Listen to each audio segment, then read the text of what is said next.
Man, good evening's work tonight. It's always good when you kind of change the environment. Friday night lights or Friday evening lights, if you will.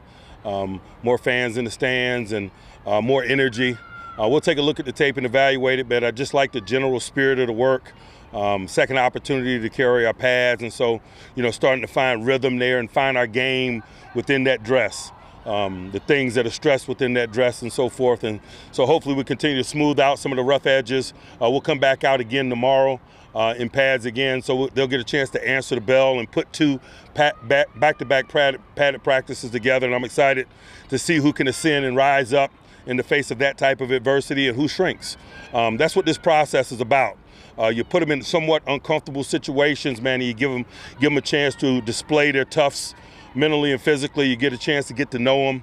And so I'm excited about tonight and as we proceed into the morning. No real news in terms of some of the injuries. Some guys are working their way back to participation, even if it's in a limited capacity. No major setbacks in terms of the work today. I think Cassius Marsh limped off and wasn't able to finish, but he's being evaluated. Not a lot of information there. Questions?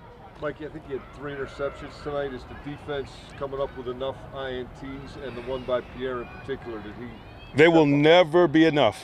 I won't acknowledge that it's enough. I'll look at the flip side of it. When the defense is enjoying success, then I talk to the offense about better ball security, about better decision making, about better coordination between quarterback and receiver, et cetera. And that's the thing about it when we're working Steelers versus Steelers. There's two sides to the coin. And so, although it may be a good day for the defense in terms of getting the ball, we don't spend a lot of time talking about that. We talk about the offense securing it. And vice versa. A good day for the offense in terms of protection of the ball, we're not patting ourselves on the back regarding that. We're talking to the defense about creating more turnovers, and that's how we approach the iron-on-iron principle in terms of growing as a group. Caleb Balaj has turned some heads the past couple of days. What kind of guy is he? He's a veteran, and I think that's what's showing. This guy's been in the league. He's not new to NFL and training camp-like competition, and so it shows, particularly in some of the groups that he's working with. And so we're not surprised by it. As a matter of fact, we expect it, and we look forward to giving him more reps in some of the more senior groups as we proceed through the process. You alluded to the other day of tight ends being part of the back-on-backers today. It didn't occur. What was the change of plan? We're down some tight ends. Ebron wasn't practicing. Dax Raymond got hurt yesterday. Common sense adjustment. Mike, you brought up Sexton yesterday. We asked you about Bussey yesterday. Even though you've got a lot of veteran returning depth at wide receiver, have you been impressed with some of the guys who might not be as familiar names to the wide receiver corps making plays when they've had the opportunity? I have, and not only on offense, but in special teams. I was really impressed with Simmons' gunner work in the competitive period in special teams tonight. And we're trying to foster that type of environment as well.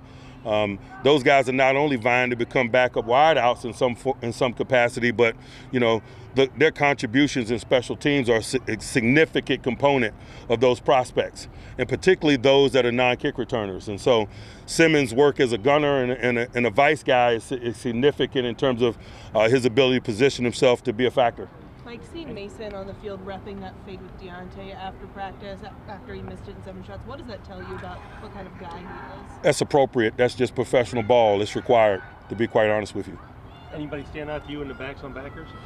I just like the competitive spirit of 22 again. And he lost some today because he was going against bigger men. We pit backs on inside linebackers. That outside linebacker is almost somewhat DN-like. And some of those matchups get a little bit challenging.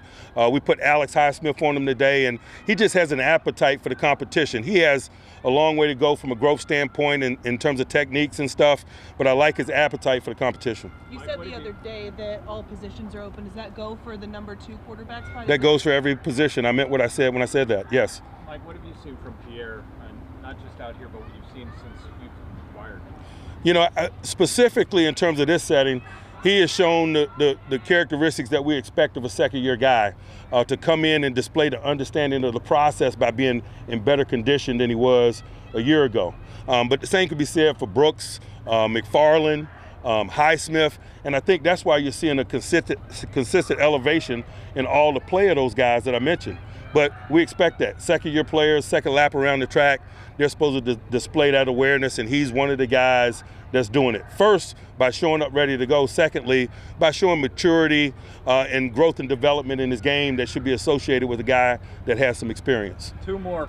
Like your address to the fans beforehand, your idea, group, collective? Collective idea. We just, we're appreciative of our blessings. We're appreciative of the platform that we have.